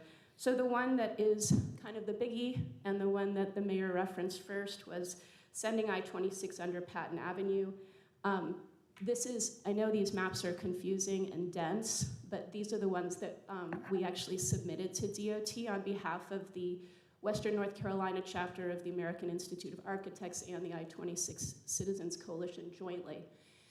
And you can see in red here is all of the planned roadway that DOT currently has in its plan.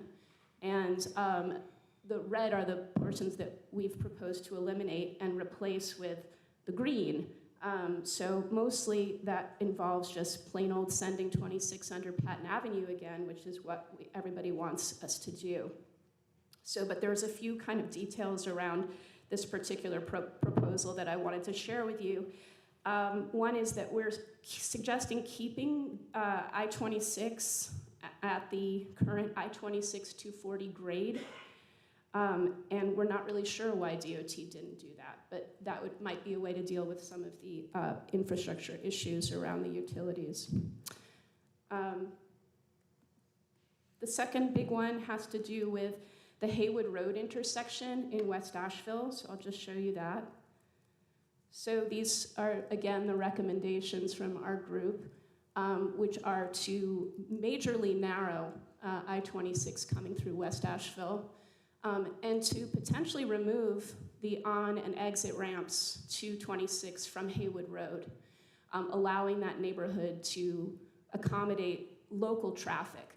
Another major benefit of doing this is that we allow Hanover to remain connected to the rest of the neighborhood. We have a terrible legacy of cutting streets off and isolating those neighbors. So I'll just show you here what the current DOT plan looks like for this area, and the number of lanes we have going under Haywood Road right there. We have a bunch of exit and on-ramps to 26 in West Asheville, and there's really no reason why we need to access it from Haywood. This is a cost-saving measure that's going to allow us to achieve our community designed objectives. And it just cuts off, it just dead ends Hanover right here. And I don't think that's an acceptable outcome. So let me just see. Oh, the other thing that our design colleagues really wanted us to highlight here is that changing the intersection with Haywood Road in this way not only saves money, it increases pedestrian safety significantly, because having to cross that, in that area with traffic coming in 4 different directions is quite dangerous. It would also allow us to preserve the historic Meadows building. And another cool thing about it is that it would allow us to also potentially extend the multi-use path all the way down to State Street and Carrier Park, which would allow us to do a whole loop on bicycle, on Greenway, all the way around to downtown and back around in a loop, which would be incredible. We all want that. Let's do it. We save room by narrowing the highway, and we get it back by putting the multi-use path extension there. The third recommendation is this absolutely brilliant idea that came out of the community design charrette, which is to create a Haywood to Patton Business Boulevard, which I am calling the Burton Business Boulevard, which would fall within the project boundaries and would help to reintegrate the Burton Street neighborhood, which so requires that. So this is I'm just showing you here a section of the I-26. What you're looking at right there is basically the section of I-26 that will run from Haywood Road up to Patton Avenue. And what we're proposing is to put in this additional street, which would essentially run right alongside 26, but be for local traffic, which would reconnect Patton to Haywood at that point. And what that would do is that it would allow for better access to the businesses along Haywood Road and Patton Avenue for neighborhood residents. And it would also allow access for the Emma neighborhood and points beyond on the north side to be able to easily access the heart of West Asheville, which is actually pretty complicated right now. So, let's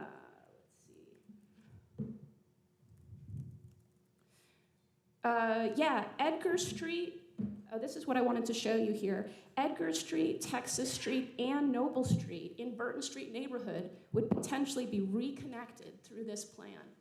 And they've all been dead-ended by the earlier highway project. It would be a really good thing for Burton Street. Next is the recommendation regarding the Hill Street and Hillcrest area, and we are suggesting that we revert to the 2020 design. There's really just no reason to design this area the way it's been designed. So what we're suggesting is that we reduce the size of the bridge between Hillcrest and Hill Street, and we reduce the number of lanes of traffic on 240 for reasons which I'll explain in just a minute. And by doing so, we will save money, but we will also save houses that are now going to be takings as part of the new plan. And they'll all be able to remain. Those neighbors, they're really concerned. They call that area Courtlandia, the Cortland Avenue, Cortland Place people, and they're losing houses in this plan. So we recognize that the Duke Energy Progress Tower would need to be relocated in order to make this possible, but we believe there are options there that need to be explored. And then lastly, we suggest restricting 240 to 6 lanes all the way through the city. There's really no reason, based on actual traffic counts and reasonable projections, why that can't be the case. So this is an overview of the whole area of the I-26 connector project. In the area right here where 240 is running through downtown, as other people I think have pointed out, they're adding lanes in an area of 240 where there's just no increased traffic from an on-ramp. So it doesn't do anything for us to have those extra lanes. No additional cars can enter 240 and take advantage of those additional lanes. And so what we're suggesting is that we pull it back in and we reclaim that land. And we also potentially avoid turning 240 into any larger monstrosity through our city than it already is. So those are all my comments. I do have someone else here from the I-26 Citizen Coalition, Rachel, who spoke a little earlier, who can also answer more technical questions if you have any. I know this isn't necessarily a Q&A, but we did want to kind of walk you through these recommendations so that you know how important it is for us to advocate for these changes. Thank you. I know that we're not supposed to engage, but my understanding is that DOT has put a date on the book for this design review conversation. Could you share with the public when that is? I have still not gotten a final date and time from DOT for that session. I know there were 2 options being considered, and we have asked them repeatedly to finalize the date and time, which is important to ensure that the right people can be present. So I will reiterate that. Yep. If you have any trouble with that, please reach out to us to help. We can try to work our channel. Sure. Thank you. Oh, yeah. Thank you. Okay. Speaking of technical, our next speaker, Thank you. Joe Minicozy, is up.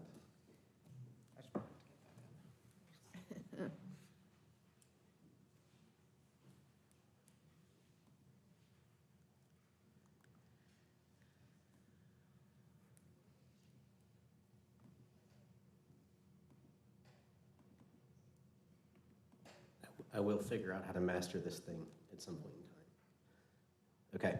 Okay. For the record, Joe Minicozy, member of the working team that worked on the charrette, founder of the Asheville Design Center, and one of the co-authors of the 4B plan. I just want to go through a couple things. One is as the team was working, we were also going through documents, we were going through information, and we see some systemic issues that you all just should be aware of. This is the comp plan, and this on the left is your transportation plan, and you call for growing up Patton Avenue, West Asheville into a transportation corridor. And then, so this is your bones, and over here is your meat. This is the buildings, and so zooming into this area, you can see this kind of blue area right here. This is the whole area that we envision growing up. We grow it up multi-stories, very similar to what you see on West Asheville in here with that type of blue there. So our intention as a community is to have housing and mixed uses along this corridor, and the flyover essentially eclipses that. There's no comment in the EIS where they say that they're compliant with our plans.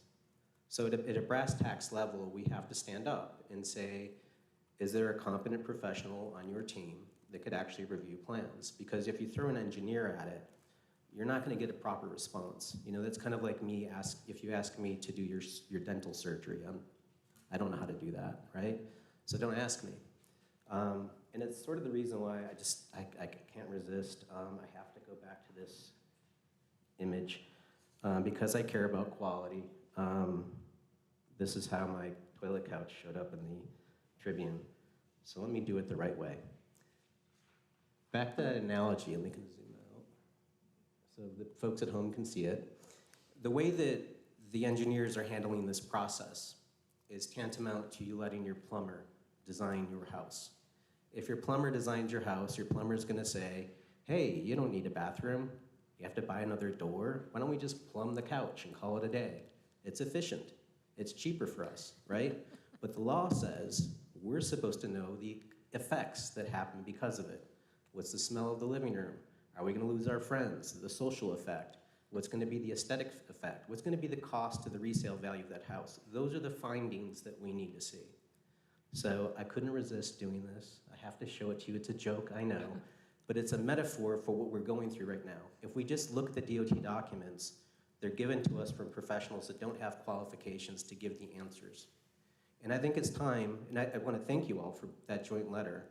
And for the members on the MPO, y'all are going to be having to go through some serious stuff with our surrounding partners, that we all have to have the support together to support you all, and we'll do what we can to do that. And I'll do my part to help you all, just ask. And we need to stand up for each other, so thank you. Thank you. Jonathan Wainscott.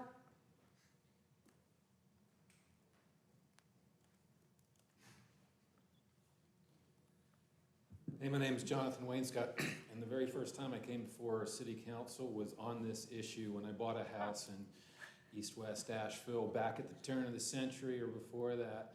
And so it was something that I was clearly following, because when I first got to Asheville, I heard about this massive flyover bridge that was going to, cut through the skyscraper and everything. So I got involved with a I-26 awareness group, didn't really do much with it. So, it's been something that's been on my mind for quite a long time.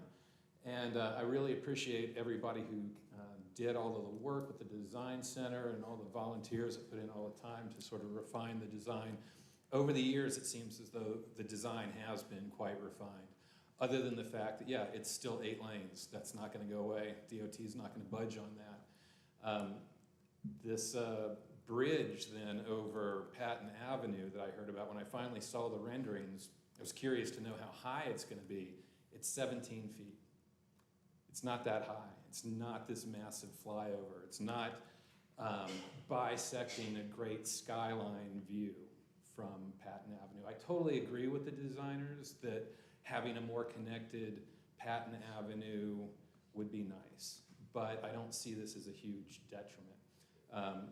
I've heard about the walking distance underneath this bridge, almost the size of Sam's Club. It turns out it's 200 feet. That's it. That's the distance between the center of the Buncombe County Temple at Doom next door and this building. It only takes 45 seconds for an average adult to walk that path. So this treachery of what it's going to do, I think, has been overblown. And also, from what I've been able to ascertain from the Buncombe County GIS, is the elevation of I-26 or I-240 at Haywood Road. By the time it gets down to this low spot, it falls 125 feet in that distance. And that's going to create more compression braking with trucks. It's going to be a louder road, I believe, if we keep the grade as steep as it is. And, I think we've talked about the legacy neighborhoods. I think it's really, this road has really threaded the needle. I think it's been as gentle as it possibly can around most of these neighborhoods. I think that, to be honest with you, the threat to the legacy neighborhoods doesn't so much look like a bridge, it looks more like this. You know what I'm saying? I mean, gentrification can't be spelled without ART, but, I just don't think that the conditions under which the road is now, there are plenty of people who are getting injured, there are plenty of accidents, and it's just kind of time to move forward with it. So, and it seems like it's pretty much a done deal. I'm sure that they're going to set up a meeting, they're going to have a dog and pony show, they'll meet the people and move on. But anyway. Thank you. And Natasha Schwade.